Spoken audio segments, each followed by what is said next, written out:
आज का हमारा टॉपिक है सेल मेम्ब्रेन एंड ट्रांसपोर्ट। तो सबसे पहले हम देखेंगे सेल मेम्ब्रेन। सेल मेम्ब्रेन होता क्या है। पहला पॉइंट है to include organelles and other content in cytoplasm. Cell membrane जो होता है वो ऑर्गेनल्स में और साइटोप्लाज्म में पाया जाता है। To protect cell wall, cell membrane cell wall को प्रोटेक्ट करता है। To allow substance into and out of the cell, ये क्या करता है सेल के बाहर सब्सटेंस को जाने में या उसके ट्रांसपोर्ट में अलाउ करता है। चौथा पॉइंट करता है to have metabolic reaction on its surface, इसके सरफेस पे जितने मेटाबॉलिक रिएक्शन होते हैं वो होते हैं। फिर पांचवा पॉइंट है फ्लूइड मोज़ेक मॉडल सजेस्ट, एक मॉडल है जिसको बोलते हैं फ्लूइड मोज़ेक मॉडल। ठीक है, इसका डायग्राम यहाँ पे दिया गया है। ठीक है, ये है आपका फ्लूइड मोज़ेक मॉडल।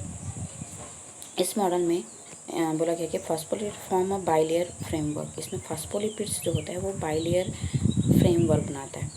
पहला जो लेयर होता है उस लेयर का जो ऊपरी मतलब ऊपर वाला जो हिस्सा होता है वो आपका होता है हाइड्रोफोबिक पोलर, जो कि हेड कहलाता है, जो कि इसके सरफेस पे होता है। और जो इसका इनर साइड है, इनर मतलब अंदर वाला जो टेल बनाया है, ठीक है, वो करता है हाइड्रोफोबिक नॉन पोलर होता है और लिपिड सॉल्यूबल होता है। ऊपर वाला लेयर होता है वो वाटर सॉल्यूबल और ये जो बीच वाला लेयर होता है वो कहलाता है फैट सॉल्यूबल। ठीक है, तो ये मॉडल यही कहलाता है कि फ्लूइड मोज़ेक मॉडल का डायग्राम में इसको आप देख सकते हैं। फिर है function of membrane protein. Membrane protein का फंक्शन, ये क्या करता है, मेम्ब्रेन जो प्रोटीन होता है वो ट्रांसपोर्ट में हेल्प करता है, एंजाइमेटिक एक्टिविटी में हेल्प करता है, रिसेप्टर ऑफ सिंगल ट्रांसडक्शन में इसका यूज़फुल होता है। फिर मेम्ब्रेन परमेबिलिटी, पहला पॉइंट है स्मॉल हाइड्रोफोबिक और fat soluble molecule such as oxygen cross the cell membrane quite readily because of fat dissolving fat interaction. इसमें ये क्या बोल रहा है कि जो फैट मॉलिक्यूल्स होते हैं, फैट सॉल्युबल मॉलिक्यूल्स होते हैं, जिनको हम हाइड्रोफोबिक कहते हैं, जिनका साइज छोटा होता है, जैसे कि ऑक्सीजन, जो कि सेल मेम्ब्रेन के अक्रॉस बहुत आसानी से आ जा सकते हैं, उनको फैट सॉल्युबल फैट, उनमें क्या होता है फैट सॉल्युबल फैट इंट्रैक्शन होता है। फिर दूसरा पॉइंट कहता है कि स्मॉल अनचार्ज जिसको हाइड्रोफोबिक, जो कि वाटर सॉल्युबल होता है, सच एस वाटर या कार्बन डाइऑक्साइड, ये होता है would also be able to cross the cell membrane, वो भी सेल मेम्ब्रेन को क्रॉस करने में, पर ये फैट डिजॉल्विंग फैट नहीं होते, मतलब इन्हें फैट डिजॉल्विंग फैट इंट्रैक्शन नहीं पाएगा। तीसरा पॉइंट कहता है large hydrophobic molecule are usually impermeable to cell membrane. जो हाइड्रोफोबिक मॉलिक्यूल्स होते हैं जिनका साइज बड़ा होता है वो यूजुअली क्या होते हैं, सेल मेम्ब्रेन में इम्परमेएबल होते हैं, मतलब आ जा नहीं सकते हैं। ठीक है, फिर चौथा point any molecules carrying strong electrical charge are always impermeable to cell membrane. जितने भी मॉलिक्यूल जो कि इलेक्ट्रिकल चार्ज कंटेंट करते हैं वो इम्परमेएबल होते हैं unless transport by special mechanism, और इनका ट्रांसपोर्ट एक स्पेशल मैकेनिज्म के द्वारा होता है। फिर है movement across cell membrane, simple diffusion. Diffusion जो होता है spontaneous phenomena where small hydrophobic molecules move from a higher concentration area to lower concentration area. Diffusion में क्या होता है कि जो हाइड्रोफोबिक मॉलिक्यूल्स होते हैं वो हायर कंसंट्रेशन से लोअर कंसंट्रेशन की ओर मूव करते हैं। दूसरा पॉइंट करता है all molecules have motion called brownie motion, zigzag motion and a concentration gradient. Concentration gradient का मतलब है दो ऐसे एरिया होते हैं जिनके कंसंट्रेशन में डिफरेंस होते हैं, तो इनको बोलाता है कंसंट्रेशन ग्रेडियंट। ठीक है, तो ये हमेशा क्या होते हैं लेस कंसंट्रेशन एरिया की तरफ मूव करते हैं। इनके मूवमेंट के लिए कोई एक्सटर्नल फोर्स की आवश्यकता नहीं होती। डिफ्यूज़न स्टॉप व्हेन जब दोनों एरिया के बीच इक्विलिब्रियम सेम मतलब कंसंट्रेशन सेम हो जाता है तो क्या डिफ्यूज़न स्टॉप हो जाता है। फैक्टर जो डिफ्यूज़न रेट को इफेक्ट करते हैं वो टेम्परेचर होते हैं, कंसंट्रेशन होते हैं, मॉलिक्यूलर साइज होता है। ठीक है, डिफ्यूज़न डिस्टेंस होता है। ठीक, फिर अगला है इसमें डिफ्यूज़न के लिए आप देख सकते हैं इस डायग्राम में एक यूट्यूब है जिसमें क्या है कि इसका जो लेफ्ट हैंड साइड है उसमें लो ऑस्मेट्री का ऑस्मोसिटी का मॉलिक्यूल्स है, जबकि इसके राइट साइड में क्या होता है, हाई ऑस्मोलैरिटी का मॉलिक्यूल्स है। ठीक है, जब इनमें डिफ्यूज़न होता है तो क्या होता है, हायर से लोअर की ओर होता है। और इसमें जो पीले कलर का, कहाँ गया ये वाला, इसमें जो पीले रंग का दिख रहा है, दिखाई दे रहा है, ये है आपका मेम्ब्रेन।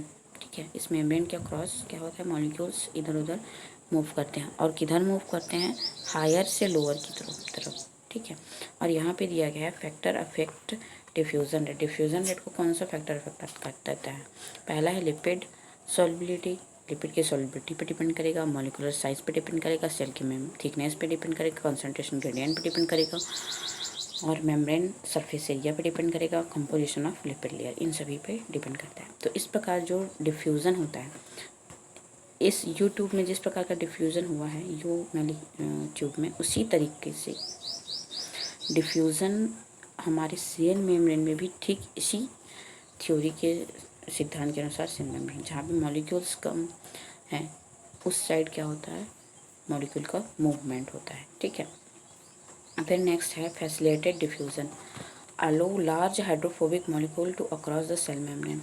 ये क्या होता है डिफ्यूज़न में, फैसिलिटेटेड डिफ्यूज़न में जितने भी लार्ज हाइड्रोफोबिक मॉलिक्यूल्स होते हैं वो सेल मेम्ब्रेन में क्या होते हैं, डिफ्यूज़न उनका होता है। ठीक है, फिर दूसरा है molecules bind with specific protein. इसमें यह होता है स्पेसिफिक एक प्रोटीन से बाइंड होते हैं और वो सेल मेम्ब्रेन की हो जाते हैं, प्रोटीन कैरियर होते हैं। ठीक है, the combined molecule is now fat soluble. अब वो मॉलिक्यूल होता है फैट सॉल्यूबल होता है and can be diffuse the other side, दूसरे साइड वो डिफ्यूज होता है। फिर तीसरा point, movement is from the higher concentration area to lower concentration में, सेम वही है कि हायर कंसंट्रेशन से लोअर कंसंट्रेशन एरिया की तरफ मूवमेंट करता है। इसके लिए कोई एक्सटर्नल एनर्जी की जरूरत नहीं होती है। Diffusion rate depends largely on a number of protein carrier available when all protein carrier are bounded saturation occur and the diffusion rate stabilized। इसमें बोला गया है कि जब दोनों तरफ कंसंट्रेशन ग्रेडियंट समान हो जाता है, मतलब मॉलिक्यूल का जो कंसंट्रेशन समान हो जाता है, तब वो सैचुरेशन के पोजीशन में रहता है और इस स्थिति में जो डिफ्यूज़न है वो स्टेबल हो जाता है। इसमें आप पैसिव ट्रांसपोर्ट, रिएक्टिव ट्रांसपोर्ट देख सकते हैं। पैसिव ट्रांसपोर्ट में क्या होता है, इसमें जो मॉलिक्यूल्स होते हैं हाइड्रोफोबिक मॉलिक्यूल्स, वो प्रोटीन के साथ बाइंड होते हैं और बाइंड होने के बाद वो क्या होते हैं, हायर कंसंट्रेशन से लोअर कंसंट्रेशन मूव करते हैं।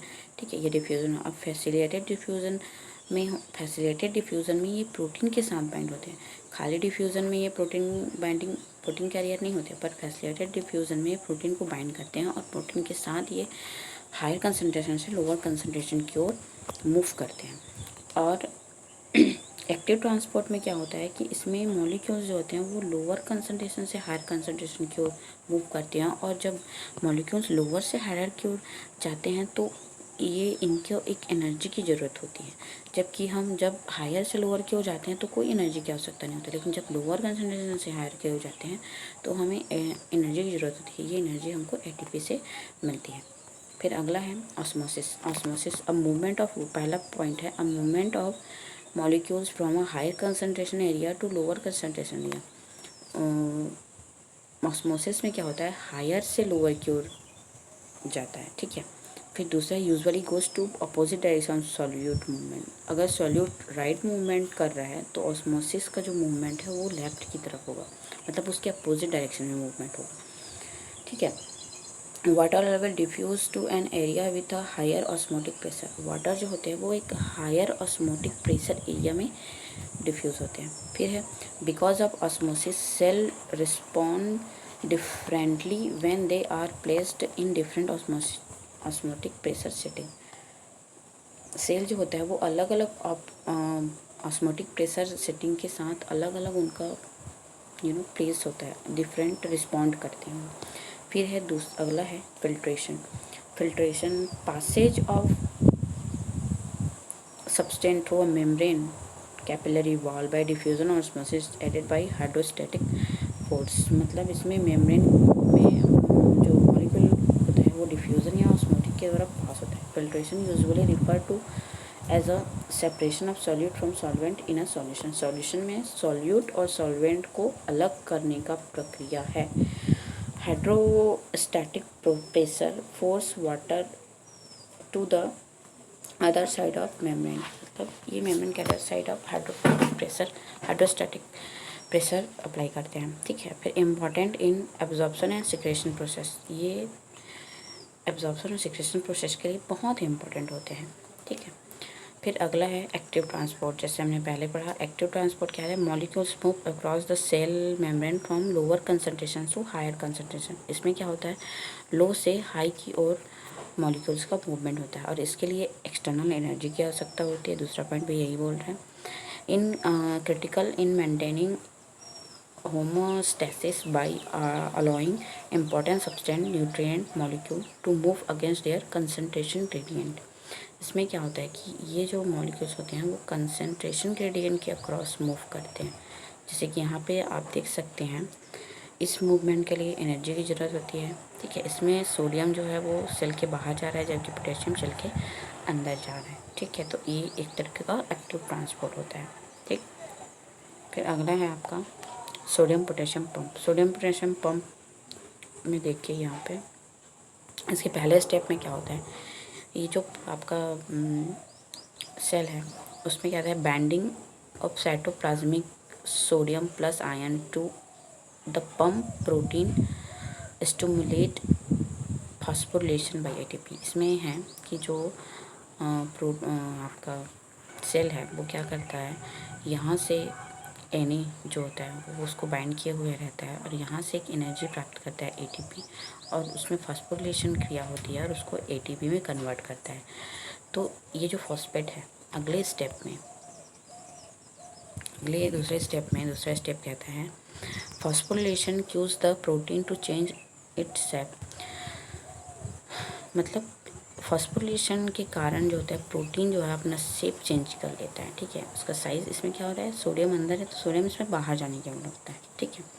फिर थर्ड स्टेप में क्या होता है कि the shape change expel sodium plus ion to the outside and extra cellular potassium ion bind.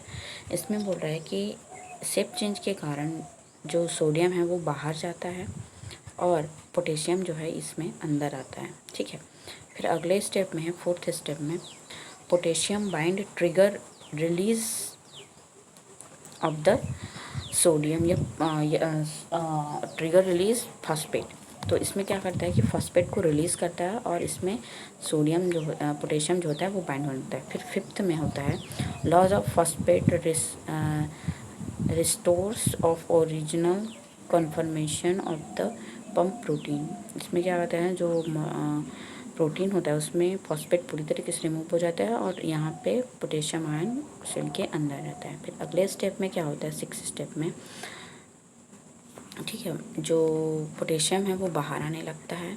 Potassium is release and the sodium ion sites are ready to bind sodium again, the cycle repeat. तो इसमें potassium बाहर जाता है, sodium से जुड़ने लगता है और इस तरीके का जो सेल है, ठीक है, इस तरीके का जो आपके पास एक साइकिल है वो हमेशा चलते रहता है, ठीक है। तो इस तरीके से सोडियम पोटेशियम पंप काम करता है। फिर है function of membrane protein. Membrane protein का फंक्शन है, इसमें दिया गया है कि इंट्रासेलुलर एडियरेंस, ठीक है, इंटरसेलुलर ज्वाइनिंग, या जिसको बोलते हैं आप, मतलब जो सेल हैं वो आपस में ज्वाइन होते हैं, किसके कारण? इस डिफ्यूज़न मेम्ब्रेन प्रोटीन के कारण। सेल सेल रिकॉग्नाइजेशन, सेल आपस में रिकॉग्नाइज होते हैं। Attachment to cytoskeleton and extra cellular matrix, biology के स्टूडेंट हैं, आप सब समझते हैं, ठीक है। फिर है आपका एंडोसाइटोसिस और exocytosis, allow large molecule that can not be transported by other method to enter the cell membrane vessel. इसको डायग्राम के थ्रू ज़्यादा समझ सकते हैं। एंडोसाइटोसिस मतलब क्या होता है, मॉलिक्यूल जो होते हैं वो 3 प्रोसेस के द्वारा एंडोसाइटोसिस में इन्वॉल्व होते हैं। एक है आपका एडियरेंस जिसमें ज्वाइनिंग, फिर है आपका इंजेक्शन, फिर है आपका डाइजेशन। इसमें क्या होता है, पहले जो आयंस होते हैं उस सेल में क्या होते हैं, थोड़ा एडियरेंस मतलब ज्वाइन होते हैं, मतलब इसके अंदर जाते हैं। फिर इनका डाइजेशन होता है अंदर में, इंजेक्शन होते हैं, इंजेक्ट होके अंदर में, ठीक है, और उसके बाद ये क्या होता है, इनका डाइजेशन होता है और ये बाहर रिमूव हो जाते हैं। इसी तरीके से है आपका अगर सब्सटेंस पिनोसाइटोसिस, अगर ट्रांसपोर्ट ऑफ लिक्विड का ट्रांसपोर्ट होता है, तो उस प्रोसेस को बोलते हैं पिनोसाइटोसिस। और फेगोसाइटोसिस को बोलते हैं जब सॉलिड सब्सटेंस का ट्रांसपोर्टेशन होता है। फिर अगला है एक्सोसाइटोसिस। एक्सोसाइटोसिस में allow large molecule that can not be transported other method. ऐसे बड़े बड़े मॉलिक्यूल होते हैं जिसको हम किसी दूसरे मेथड से नहीं करते, उनको एक्सोसाइटोसिस के द्वारा बाहर निकल जाते हैं। इसमें मॉलिक्यूल्स होते हैं सेल के अंदर होते हैं, जैसे डायग्राम में दिया है, ठीक है। सेल के अंदर होते हैं vessel, share, secretary vessel, molecule to be secreted. इसमें मॉलिक्यूल्स इस तरीके से 3 स्टेप के थ्रू, ये 1 2 3 4 स्टेप के थ्रू बाहर चले जाते हैं। मतलब शरीर के अंदर, मतलब सेल के अंदर से बाहर जाते हैं एक्सोसाइटोसिस में। और इंडोसाइटोसिस में क्या होता है कि बाहर से अंदर आते हैं, ठीक है। और उसमें आपस में एक प्रोसेस होता है उसके बाद जो बाहर निकल जाता है, ठीक है। तो इस वीडियो में इतना ही। सेल मेम्ब्रेन और एक्टिव ट्रांसपोर्ट, पैसिव ट्रांसपोर्ट के बारे में हमने पढ़ा, इसको अच्छे से पढ़िएगा, समझिएगा। नेक्स्ट वीडियो में हम दूसरे टॉपिक के बारे में स्टडी करेंगे, ठीक है। Thank you.